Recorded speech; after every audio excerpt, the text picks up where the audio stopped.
Okay, today we are going to learn how your nervous system actually instructs your skeletal muscle to react to a stimulus. The stimulus could be a football coming at your face. It could be when someone says, Sebastian. Sorry, huh? So it could be when you smell dinner in the kitchen. It could be when you feel a mosquito bite the back of your neck. It could be when you taste something very sour and your lips all get all puckered up. All of those are your various senses. And the first thing that has to happen for your muscles to react to a stimulus is that you must detect a stimulus. You hear something, you taste something, you feel something, you see something, or you smell something. So the first step in a sensory motor art is sensory input. Sensory input is one or more of your senses detects a stimulus. So here in class, Kate had a football thrown at her. Kate, which of your senses did you utilize to detect, oh no, there's a football coming at me? You used vision in this case. So for Kate's example,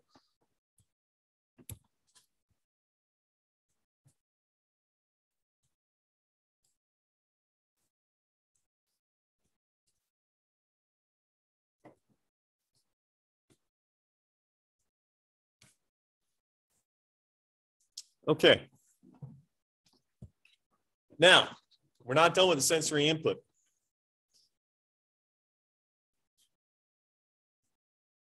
Sensory impulses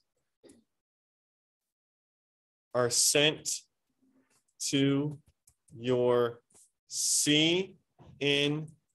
For those of you that have taken psych, you likely know what that is. What is it? Your central nervous system, your brain and your spinal cord. So Kate, that happened in you. You saw this football coming at you, and at about 250 miles an hour, your eyes sent a signal to your brain. That's the first part. And then, by the way, this does happen very fast. It's not as slow as I'm talking. It happens more than 200 miles an hour within inside of you. Okay, next is going to be integration.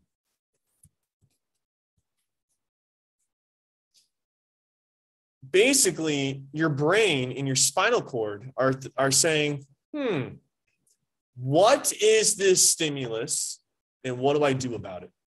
That's basically it. The central nervous system receives the sensory information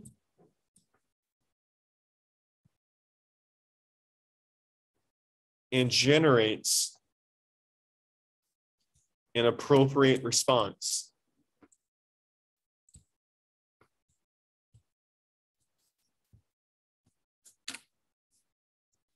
So in Kate's example, basically, this is what was the conversation going on in her central nervous system.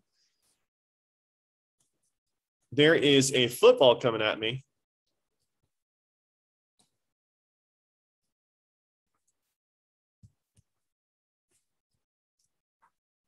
What am I going to do about it?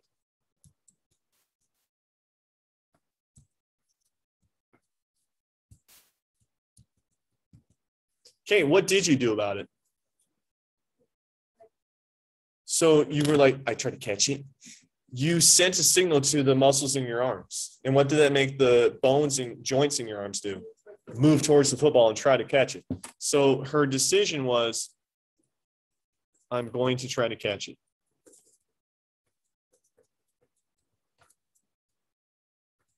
Some people catch it, some people dodge it, some people are like this, oh no, let it hit them. Everybody's different. What would you have done, Nikita? I would have caught it. And then what did you throwing it back at me at 80 miles an hour like you did yesterday with the crocodile? Great. All right. So guys, this is happening very fast. Sometimes you don't even have time to think about it. You're just on instinct. When you put your hand on a burning stove, you don't have time to be thinking, my hand is burning. Oh, I'm getting second and third degree burns. What am I going to do about it? You just immediately, You don't know where your hand is going. You just know your hand is not going to be on that anymore. Sometimes you might feel a mosquito sucking your blood. You don't have time to think about it. It's like, you get it. You just respond on instinct.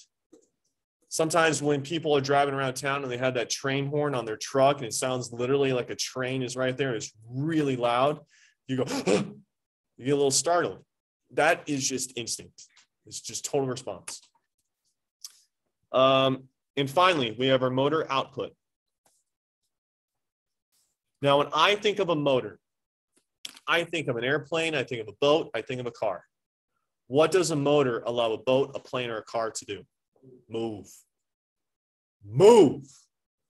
Motor output makes you move.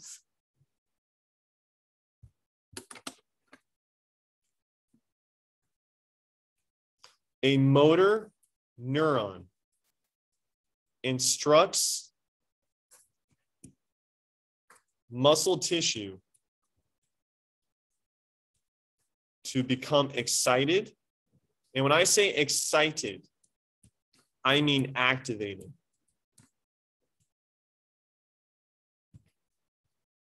And execute the desired response.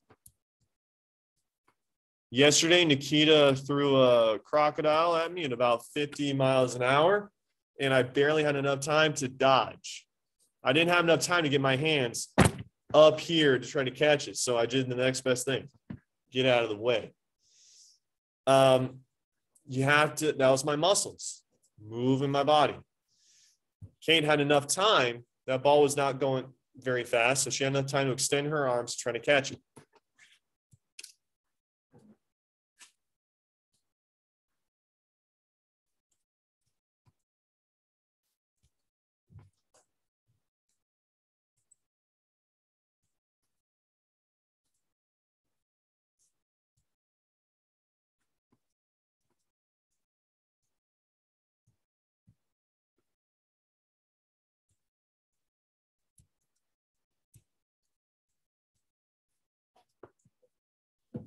The muscles in Kate's arms moved her arms and hands in position to, let's just say, try to catch the ball.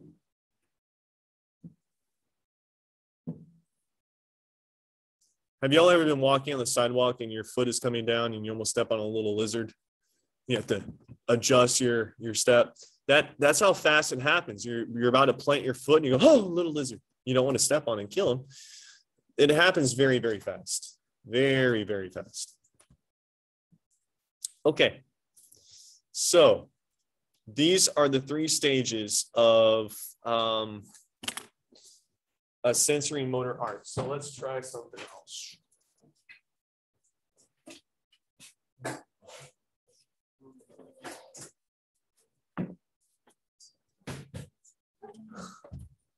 Sebastian, what just happened? I threw a ball and hold the ball, hold on. Okay, I threw a ball at you. As far as you are concerned, if you're listening, I just threw a ball right at Sebastian. He didn't see it was coming till it was right in his face. His arms flailed in the air and he was able to dodge and get out of the way. So Sebastian, what happened first in this whole series of events? After I threw it, then what? You saw it. What step is that on this list? That is sensory input. Very good. So you saw it. That's your sense that you're claiming, your eyes. What did your eyes do?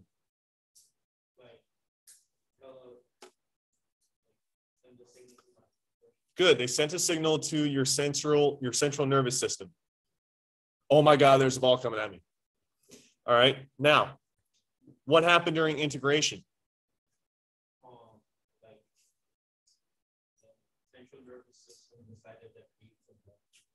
Well, first, your central nervous system is thinking, okay, there's a ball about 2 feet from my face. Because that's when you noticed it, when it was so close. What are we going to do about this? Let's get out of the way or stick our hands up in self-defense. And so and then what? What made your arms move? What made your muscles move? What signal would that be? Good. I was hoping you would say that. Motor output. All right. So a motor signal was sent from your central nervous system to the nerves in your arms. What did that do? It excited your muscles to contract and to move your arm bones as well as your body. Because if you guys didn't see him, here's my example of, or my impression of Sebastian. Saw it last second. So Sebastian, you reacted about as well as you could, given how close it was to you. Now let's try this again. Throw it here. Oops. Can you get that, Nikita? So Sebastian, now you know it's coming. You ready? I'm going to make you move a little bit. I'm not going to make it a perfect throw. There you go. He leaned over that way to grab it. His body, his brain instructed his body, his muscles mostly, to move over here because the ball's over here. That's how it goes.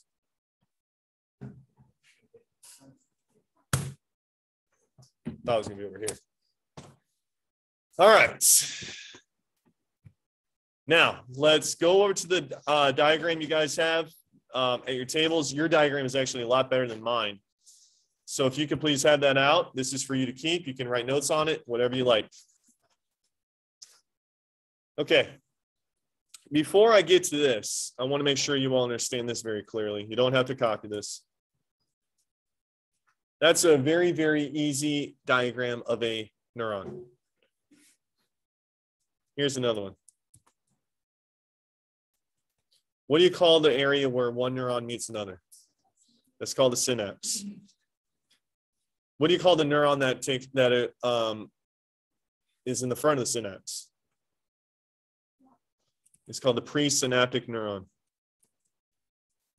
What do you call the neuron that's after the synapse? Postsynaptic neuron. Good. Do the neurons actually touch each other? No, there's a little gap. Do you know what that gap is called? The synaptic cleft. The synaptic cleft. A cleft is a little gap. You ever see guys that some people call it a booty chin, where they have a chin like this, you know, here's their jaw, yeah, butt chin, where they have the little. No, it's something else. So that's just called the cleft chin. Or there's a birth defect where it happens in little babies. You know, here's their eyes, here's their nose, here's their lips. They have that. You ever see that before? It's called a cleft palate. That can be fixed through plastic surgery, but a cleft is just a gap. This right here is the cleft. They don't actually touch because something has to be released from the motor neuron. What you see here is the axon terminal of the motor neuron. This is where the signals are going that way. This is containing instructions from your central nervous system. Inside that motor neuron are little vesicles. A vesicle is nothing more than like an envelope for a letter. It's a container. There is something called neurotransmitters that are being contained inside this neuron. Neurotransmitters have different natures. There's hundreds of different neurotransmitters. You may have learned of some in psych. One neurotransmitter is melatonin. Almost everybody knows what melatonin does. What does it make you do? It makes you sleepy. Thanksgiving's coming up in a few weeks. You're probably going to get a lot of melatonin secreted after you have your big meal and then want to sleep it off. Another neurotransmitter is dopamine. Dopamine is what you all feel when you go get your phone at the end of the period. You have 20 missed texts, 2 missed calls, 5 updates, and 3 notifications and 1 email. You're like, whoa, so exciting. You go through all those messages, you respond to all of them. Some people get addicted to that. Do you know that in this country, you can actually purchase likes for your social media posts? If you can buy them. You say, look how popular I am. I'm such the influencer. Everybody loves me. But it's fake. Anyway, you don't secrete dopamine into your muscles. You don't secrete melatonin in your muscles. You secrete the neurotransmitter called acetylcholine. We can call it ACH for short. Now, earlier in this class, I asked you, what causes the calcium to be released? This is where we're getting. This is like the prequel to the story. Acetylcholine is secreted into the plasma membrane of your muscle fiber. Do you recall what the plasma membrane of your muscle fiber is? Very good. For those of you who spoke up, your sarcolemma. Now, your diagram you have in your table is a lot better than mine because it shows the actual channels for acetylcholine built into the sarcolemma. My picture doesn't have that. But nonetheless, I'm going to just pretend that these little blue circles are acetylcholine. Acetylcholine is going into the muscles and eventually goes into these tubules. What do you call these tubules? T-tubules. And the acetylcholine travels down the T-tubules, which are part of your sarcoplasmic reticulum. And I want to really focus on this one. What do you suppose the acetylcholine triggers your sarcoplasmic reticulum to do? Say what, Katie? Kate? Release calcium. I'm going to assume that all those little red speckles inside the sarcoplasmic reticulum there is calcium. So calcium is going to come out. And what does calcium do to the troponin in your actin? Changes the shape. What does the changed shape of troponin do to the tropomyosin? It makes it move out of the way. And once the tropomyosin is moved out of the way, what happens? The cross bridge is formed. The myosin head grabs onto the actin binding site, and you have the cross bridge cycle. So here is what I want to do. See if you guys can figure this out. Here are your three stages. We did this with Kate, but let's take a closer look into this one. So a closer look into the motor output. On your semester exam, you basically have what we're about to do, but all the steps are totally jumbled up and they're out of order. You need to put them back in order. So here is the proper sequence. First thing that happens.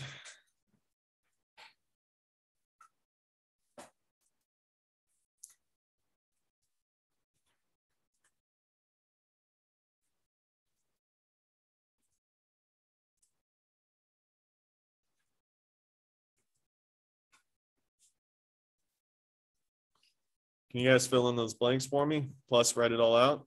Acetylcholine is released from the what? Nope, dendrites don't release things. Dendrites receive signals. The axon terminal. Into the what? What do you call the gap between the axon and the cell? The synaptic cleft.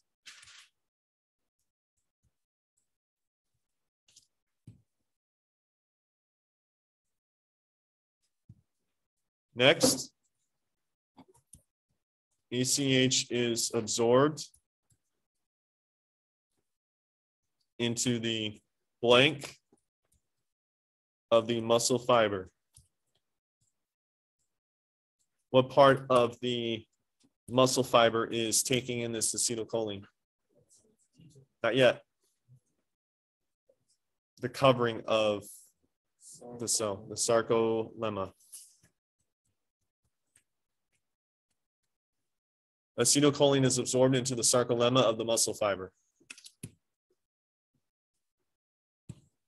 Next.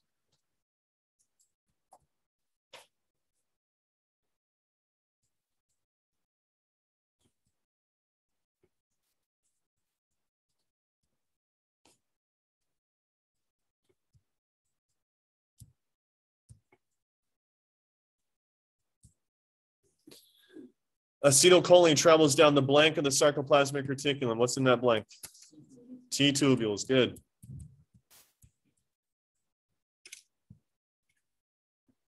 You guys doing very well. I know this stuff can be complicated.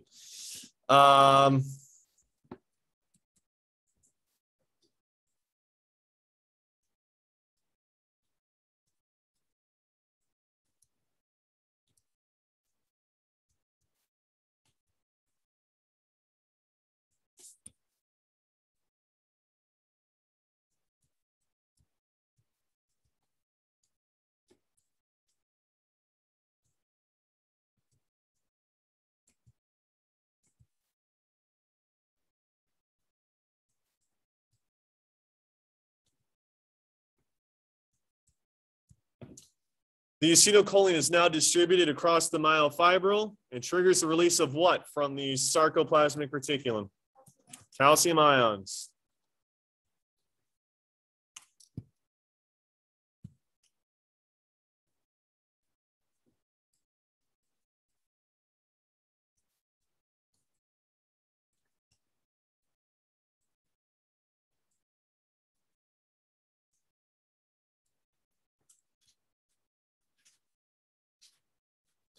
Calcium ions trigger the what? No, calcium ions trigger the blank, which causes muscle contraction. Just say the whole cycle. Cross-bridge cycle.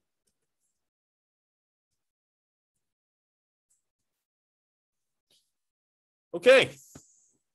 And then you go through the stages of the cross-bridge cycle. Cross-bridge formation, power stroke, cross-bridge detachment, reset.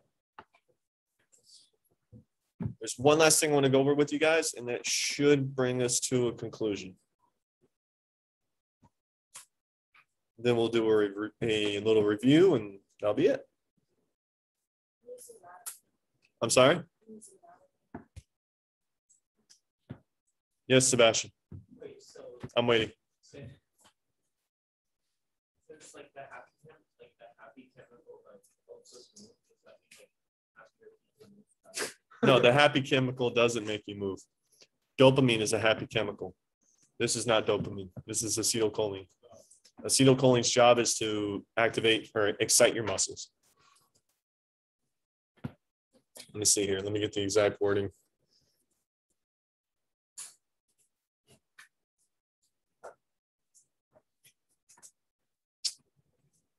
Waiting for you guys to catch up.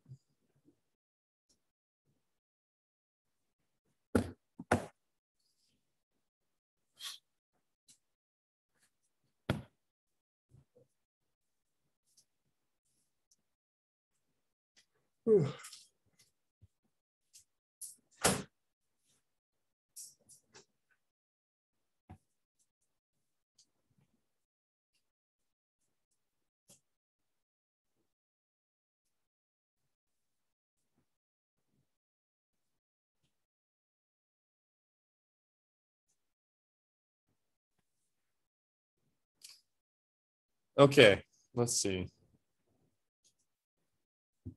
I have such horrible service during the day because everybody's on their phones. Here we go. Dopamine, which is what you were thinking of, Sebastian, is a chemical found naturally in the human body. It is a neurotransmitter, meaning it sends signals from the body to the brain. Dopamine plays a part in controlling the movements of a person makes, as well as their emotional responses. That's the real one. The right balance of dopamine is vital for both physical and mental well-being.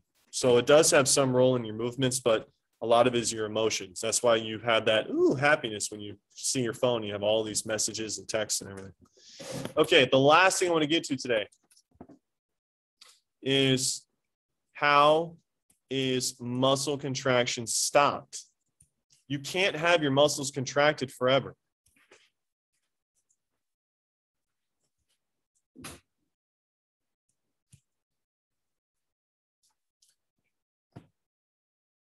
You have to stop. So just go backwards. What ion should you stop the secretion of so you can stop contracting? So you need to stop the flow of calcium.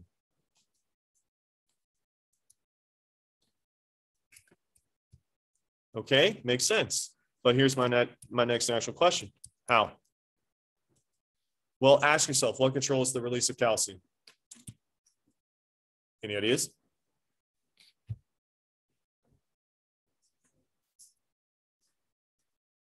Well, the sarcoplasmic reticulum holds the calcium, but what causes the sarcoplasmic reticulum to release the calcium? Aha. So you need to stop acetylcholine. How?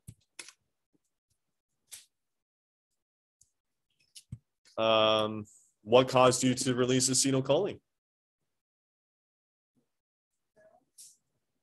Yeah, your neurons are going away. You need to stop reacting to the stimulus.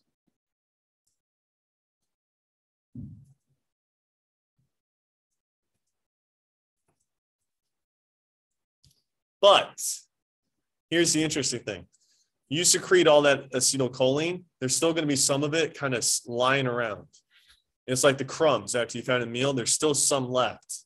So there is an enzyme called acetylcholine esterase. Big word. How do you know it's an enzyme? ACE. Acetylcholine esterase is an enzyme that inhibits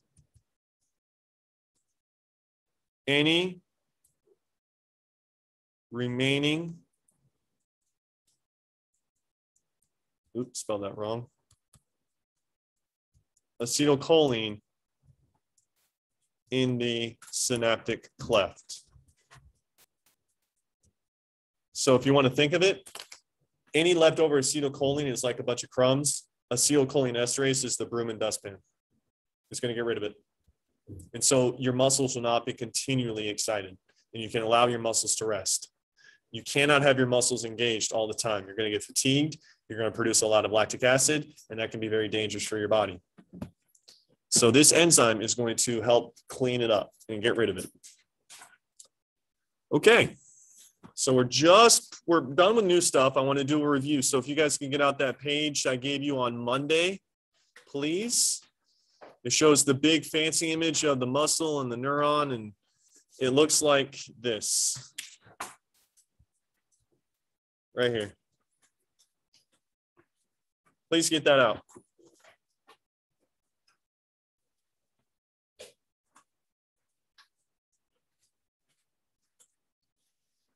Okay, what is that yellow thing?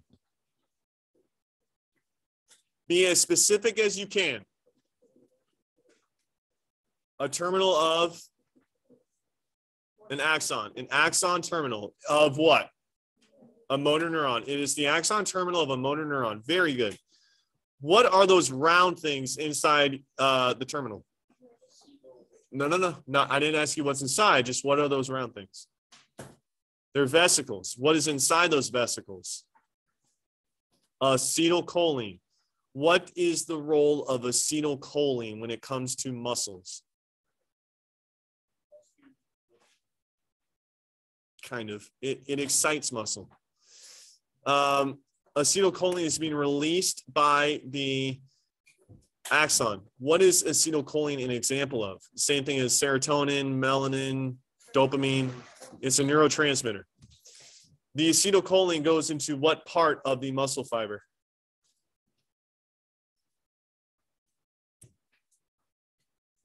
It goes into the sarcolemma. It travels down the sarcolemma and eventually reaches the sarcoplasmic reticulum, this blue thing here. What part of the sarcoplasmic reticulum does the acetylcholine travel down? The T-tubule. The T-tubule is now going to have the acetylcholine, and what does it stimulate the sarcoplasmic reticulum to do? Release calcium. What does the calcium cause? The change in shape of troponin. The change in shape of troponin causes what to get out of the way? Tropomyosin. And now that tropomyosin is out of the way, what can actually be established? A cross bridge. What is the first step of cross bridge cycle? Cross bridge formation. Then what? Power stroke. Then what? Release. Then what? Reset or reactivation. How do you stop contracting? What ion do you need to get rid of? Calcium. So the sarcoplasmic reticulum can reabsorb calcium only if what neurotransmitter is absent. So how do you stop acetylcholine? Try to pronounce it. It's a big one. Acetylcholine esterase is the enzyme that will get rid of acetylcholine. Okay. Tomorrow I'm going to teach you this, an action potential. If you took AP Bio, you should know what that is. We'll do a rehash of that. And then starting next class, we're going to be doing the larger muscles like your pecs, your abs, your biceps, triceps, and learn what type of motions they make. We're actually